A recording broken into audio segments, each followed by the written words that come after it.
Hello everyone, मैं Vaibhav Titarmare, lecturer in mechanical engineering department NIT polytechnic Nagpur. आप सभी का स्वागत करता हूँ हमारे कोर्स अप्लाइड मैकेनिक्स में। आज के 32nd लेक्चर में हम पढ़ने वाले हैं numericals on Lami's theorem type number 2। So here we go. पिछले लेक्चर में हमने लैमिस थ्योरम के टाइप नंबर 1 के न्यूमेरिकल को सॉल्व किए थे। जो मैंने होमवर्क दिया था वो आपने किया होगा और आपको सभी क्वेश्चन समझ में आए होंगे। Learning outcomes. After completion of this lecture, you are able to draw free body diagram for a given condition and determine the unknown force by Lami's theorem. These are the program outcomes which are going to be achieved after successful completion of this lecture. So, आज हम type number 2 के numerical करेंगे जो depend है body is suspended by wire, rope और string. जब एक body को हम एक धागे से, एक रस्सी से बांधेंगे तब उनमें क्या फोर्सेस रहेंगे वो हमें कैलकुलेट करना है। तो कैसे समझ लेते हैं। मेरे पास एक सीलिंग है, इस सीलिंग से मैंने एक रस्सी बांधी और इस रस्सी को मैंने एक बल्ब बांधा। This is a bulb. इस बल्ब का वेट कहा जाएगा नीचे। अब ये बल्ब इक्विलिब्रियम में, इस बल्ब के वेट के कारण इस वायर के अंदर टेंशन क्रिएट होगा। क्या क्रिएट होगा? टेंशन क्रिएट होगा, टी। अभी हम तो इंसान हैं, इसको हम अच्छे से रहने देंगे क्या बल्ब को? नहीं, इस बल्ब को हम अच्छे से रहने दे देंगे और इसको हम फोर्स लगाएंगे, इसके ऊपर हम फोर्स लगाएंगे।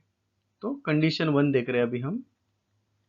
अभी जब भी हम इस फोर्स को खींचेंगे, हम इस डायरेक्शन में जब फोर्स लगाएंगे तो ये बल्ब क्या हो जाएगा? टेढ़ा हो जाएगा। बल्ब टेढ़ा हो जाएगा मतलब रस्सी टेढ़ी हो जाएगी इस प्रकार से, बराबर है। लेकिन बल्ब तो वहीं पे रहेगा। बल्ब का वेट नीचे जा रहा है तो बल्ब का वेट नीचे ही जाएगा। क्यों? क्योंकि हमने इसके ऊपर एक इंक्लाइंड फोर्स अप्लाई किया, पी, जिसके कारण ये रस्सी इंक्लाइंड हुई। से दिस एंगल इज थीटा। मतलब हमने जो ये पी नाम का फोर्स अप्लाई किया था वो थीटा एंगल के साथ अप्लाई किया था, बराबर है। पी नाम का फोर्स हमने थीटा नाम, ये फोर्स लगाने की पहले की स्टेप है, दैट इज बिफोर। और ये फोर्स लगाने के बाद की पोजीशन है। Okay, this is our initial position and this is our final position. Drawing में पढ़ते होंगे आप इनिशियल पोजीशन, फाइनल पोजीशन। तो जब हमने ये पी नाम का फोर्स थीटा एंगल के साथ लगाया तो ये रस्सी जो है, इस रस्सी के अंदर टेंशन था और ये जो रस्सी है ये इंक्लाइंड हो गई। इससे कितने डिग्री से इंक्लाइंड हो गई? बीटा एंगल से। ठीक है। तो अगर ये बीटा एंगल है, अगर ये एंगल बीटा है तो इसका अल्टरनेट एंगल ये भी बीटा रहेगा। मैथ्स में पढ़े हमने, ये भी एंगल कितना रहेगा बेटा? बीटा रहेगा। तो this is your first condition. अभी वही दूसरी कंडीशन, ये सीलिंग है, ये रस्सी है, रस्सी को मैंने बल्ब बांधा, बल्ब का वेट डब्ल्यू था, रस्सी के अंदर हमारा टेंशन था टी। अभी हम इसके ऊपर हॉरिजॉन्टल फोर्स अप्लाई करेंगे। ऊपर वाले केस में फोर्स इंक्लाइंड था थीटा के साथ, अभी हमने हॉरिजॉन्टल फोर्स अप्लाई किया। ओके, इस हॉरिजॉन्टल फोर्स के साथ फोर्स तो कैसा भी लगाओ भैया, रस्सी क्या हो जाएंगी? इंक्लाइंड हो जाएंगी। बल्ब अपनी जगह पे, बल्ब का वेट नीचे, डब्ल्यू। फोर्स कैसा है? डब्ल्यू। फोर्स कैसा है? हॉरिजॉन्टल। अब ये फोर्स के कारण रस्सी के अंदर तो टेंशन था ही, इस फोर्स के कारण ये रस्सी इंक्लाइंड होगी इससे थीटा एंगल से। तो इसका जो अल्टरनेट एंगल है, इसका अल्टरनेट एंगल हम अगर हॉरिजॉन्टल लाइन बनाते तो ये रहेगा। तो ये भी एंगल कितना रहेगा? थीटा ना। अल्टरनेट एंगल मतलब ये एंगल जितना रहेगा उतना ही एंगल ये रहेगा। That is called as alternate angle. विरुद्ध कोण, मराठी मीडियम या हिंदी वाले जो रहेंगे लड़के, दैट इज विरुद्ध कोण। अल्टरनेट एंगल को विरुद्ध कोण बोलते हैं। तो ये दो कंसेप्ट है जिसके बदौलत हमको अभी आगे के न्यूमेरिकल को सॉल्व करना है। ओके, तो फोर्स दो प्रकार के, इंक्लाइंड रहेगा या हॉरिजॉन्टल रहेगा। फोर्स कैसा भी गया, रस्सी इंक्लाइंड होगी। ओके, तो आइए दोस्तों न्यूमेरिकल नंबर 1 को शुरुआत करते हैं। न्यूमेरिकल नंबर 1 को पढ़िए, क्या बोल रहे हैं? A weight of 200 Newton is hung by a rope fixed at the ceiling।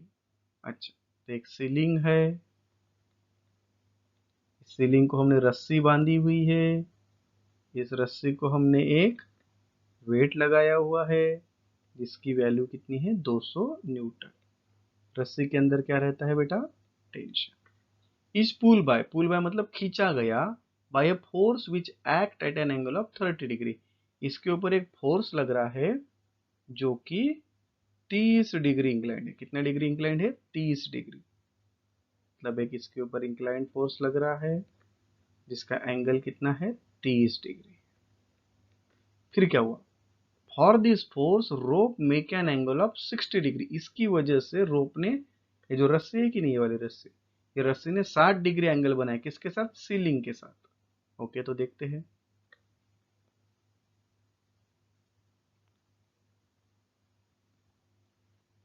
तो हमारी ये सीलिंग थी, सीलिंग के अंदर ये ऐसी डायग्राम नहीं बनेंगे ना। दूसरी डायग्राम जो है, जो दूसरे डायग्राम में क्या होने वाला है, दूसरे डायग्राम में ये एंगल होगा, ठीक है। वायर के अंदर टेंशन रहेगा, बराबर।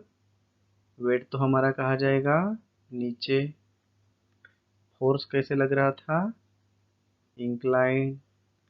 फोर्स का एंगल हमें कितना दिया था, 30 डिग्री। ओके, अभी क्या हुआ, अभी क्या हुआ, अभी वायर ने जो है एंगल बनाया सीलिंग के साथ। तो ये हमारी सीलिंग है, इस सीलिंग के साथ वायर ने कितना एंगल बनाया, 60 डिग्री बनाया, बराबर है। तो भैया सीलिंग, वायर ने सीलिंग के साथ इधर से 60 बनाया। अगर मैं हॉरिजॉन्टल लाइन बनाता हूँ तो इसका अल्टरनेट एंगल ये भी 60 डिग्री हो जाएगा कि नहीं। तो क्या अभी हम फ्री बॉडी डायग्राम बना सकते हैं, बना सकते हैं। कैसे, देखिए, ये डब्ल्यू नीचे जा रहा था 200 न्यूटन, इधर जा रहा मेरा पी, इधर जा रहा मेरा टेंशन टी, बराबर है। जब तक फ्री बॉडी डायग्राम नहीं बनाएंगे तब तक क्वेश्चन सॉल्व होने में तकलीफ होती है, तो बना लेना। फिर हम यहाँ पे हॉरिजॉन्टल लाइन बनाते हैं, इधर दिया हुआ है 30 डिग्री और इधर एंगल बनाया 60 डिग्री। क्या अभी हम लेमिस थ्योरम लगा सकते हैं, बिल्कुल लगा सकते हैं। कैसे लिखेंगे, 200 इक्वल्स टू, हमें क्या निकालना है, फोर्स, फोर्स मतलब पी निकालना है, इक्वल्स टू, और क्या निकालना है, टेंशन, टेंशन मतलब टी निकालना है। So divide divide divide sine sine sine. अभी लिखेंगे एंगल। अभी किसको छुपाते, पहले इस 200 को छुपाओ।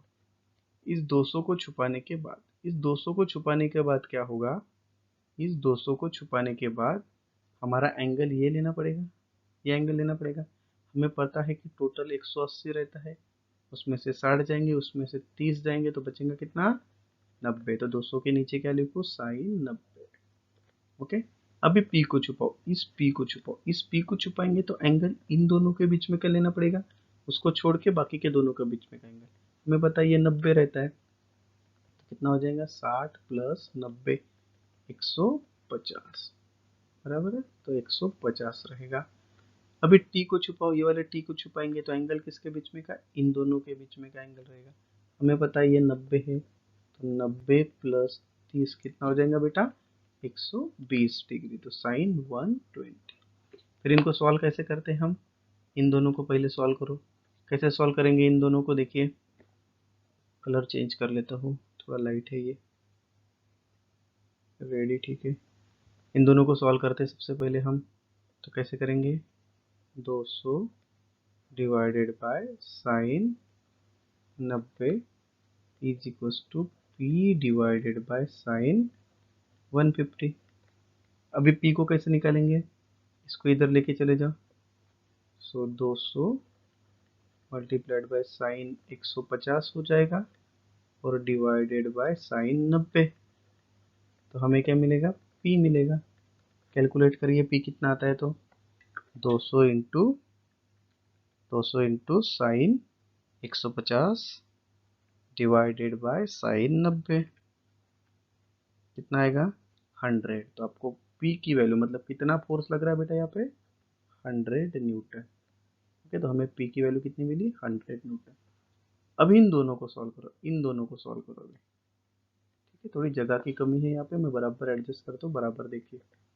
सो 200 divided by sine 90 equals to T divided by sine 120। अभी साइन 120 को 200 तक तरफ लेके जाओ तो क्या हो जाएगा, 200 multiplied by sine 120 divided by sine 90 है, तो आपको यहाँ से क्या मिल जाएगा, टेंशन टी मिल जाएगा। तो कैलकुलेट करिए टेंशन टी। 200 इंटू साइन कितना है ऊपर में, 120 है। ओके, तो आपको मिलेगा 173.20। कितना मिलेगा बेटा, 173.20 न्यूटन।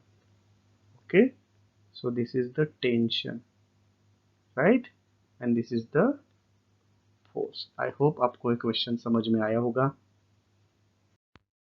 आइए दोस्तों और एक न्यूमेरिकल को सॉल्व करते हैं। तो क्या बोल रहा है, अ lamp weight of 100 Newton is suspended from the ceiling. तो एक सीलिंग है, इस सीलिंग को हमने रस्सी बांधी हुई है और उस रस्सी को एक लैम्प, लैम्प मतलब दिया है, दिया, इसका वेट कितना है, 100 न्यूटन सीलिंग से लटकाया गया है। तो रस्सी के अंदर टेंशन रहता है, इस वेट के कारण रस्सी के अंदर टेंशन। इच पुल बाय खींचा गया by a force which makes an angle of 35 with the horizontal. इसके ऊपर हमने एक फोर्स लगाया है पी नाम का, जो 35 डिग्री के एंगल से एक्ट हो रहा है। तो इसके वजह से क्या हुआ, इसके वजह से ये इनिशियल पोजीशन हमने बनाई, अभी final position. This force makes the wire eight an angle of 50 degree.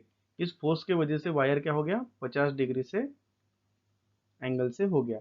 किसके साथ हुआ, लेकिन वर्टिकल के साथ हुआ। किसके साथ हुआ, वर्टिकल के साथ हुआ। थोड़ा ध्यान देगा इधर देखिए, वायर तो इंक्लाइंड हो गया, वायर इंक्लाइंड हो गया, वायर के अंदर क्या है, टेंशन। हमको पता है, हमको पता है कि डब्लू नीचे जाता है, उसका कोई लोड नहीं है। इधर में कौन जा रहा है, इधर में पी जा रहा है, पी का एंगल कितना है, 35। अभी दोस्तों मैं कलर चेंज करता हूँ। अभी सीलिंग के साथ एंगल नहीं दिया, अभी इस वर्टिकल के साथ एंगल दिया। इस वर्टिकल के साथ एंगल कितना बना रही है, 50 बना रही है। अरे हाँ बाबा, वर्टिकल के साथ 50 बना रही, लेकिन वर्टिकल का तो हमको कोई लेना देना नहीं है। वर्टिकल के साथ अगर वो 50 बना रही है, तो हॉरिजेंटल के साथ मतलब सीलिंग के साथ तो 40 बनाएंगे ना भैया, हॉरिजेंटल के साथ 40 बनाएंगी। अभी ये 40 मतलब ये 40 अल्टरनेट एंगल। समझ में आया क्या, आपको इस वर्टिकल के साथ एंगल दिया था, वर्टिकल के साथ अगर 50 है तो हॉरिजेंटल के साथ 40, तो ये इसका अल्टरनेट एंगल ये 40। तो अभी हम फ्री बॉडी डायग्राम बना सकते हैं, डेफिनेटली बना सकते हैं। देखिए हमारा डब्लू नीचे, देखिए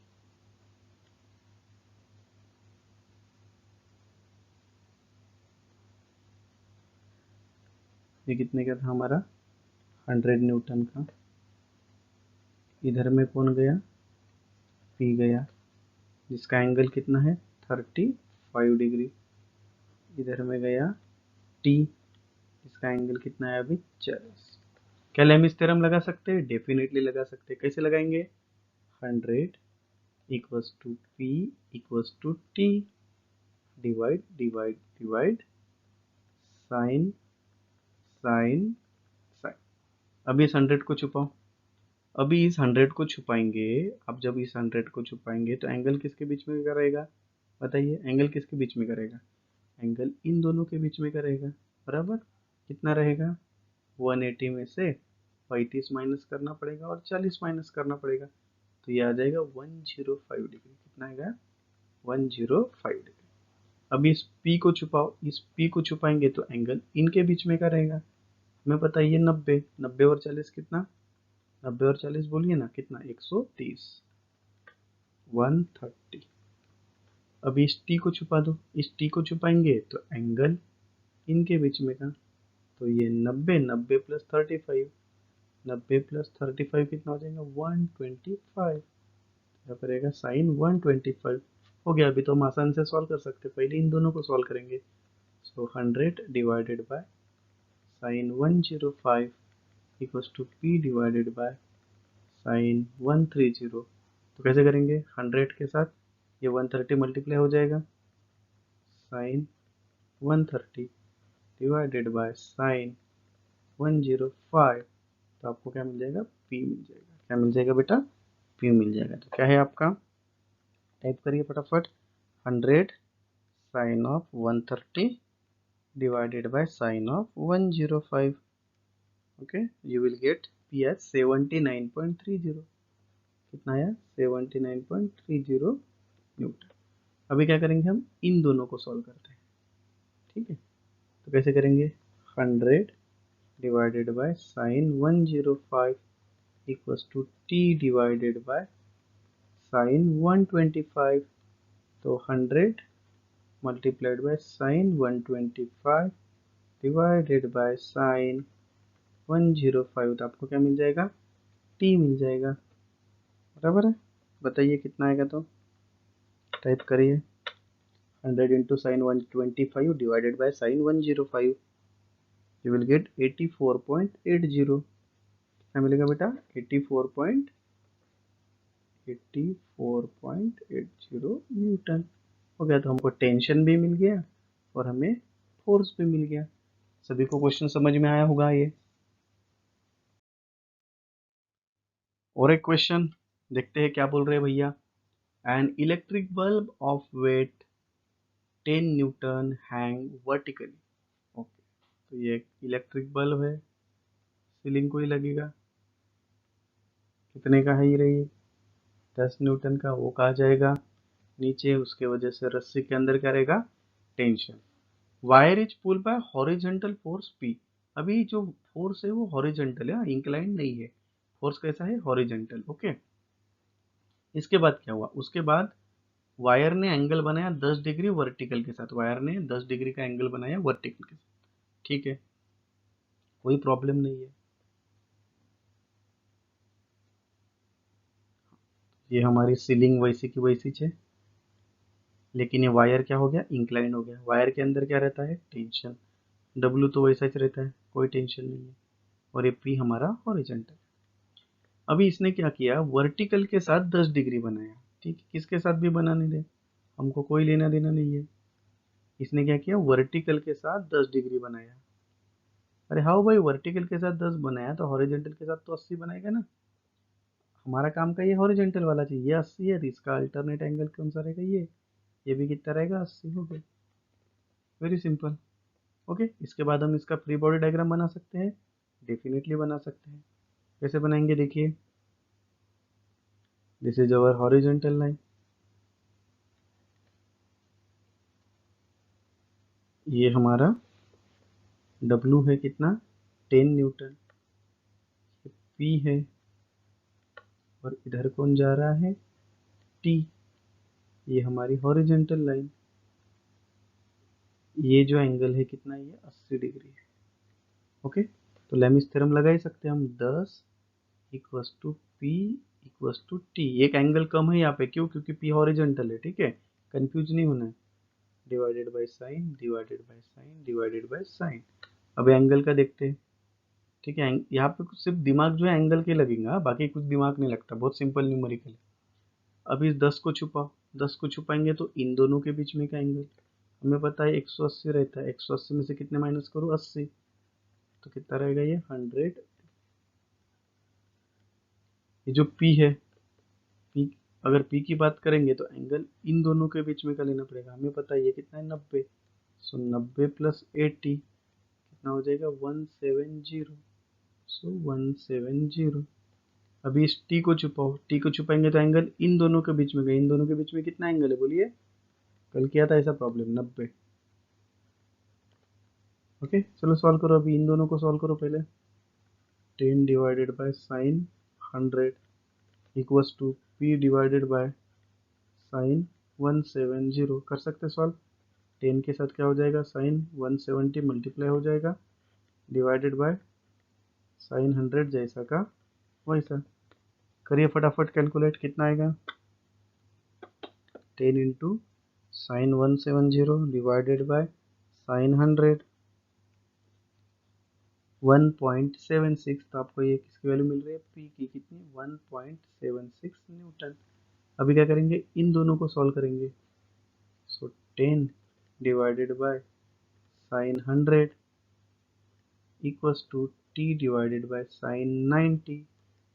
फिर क्या होगा, इस 10 के साथ ये मल्टीप्लाई हो जाएगा। सो 10 multiplied by sine 90 divided by sine 100 है ना। तो हमको यहाँ से क्या मिलेगा, टी मिलेगा, टेंशन टी कितना रहेगा बताइए।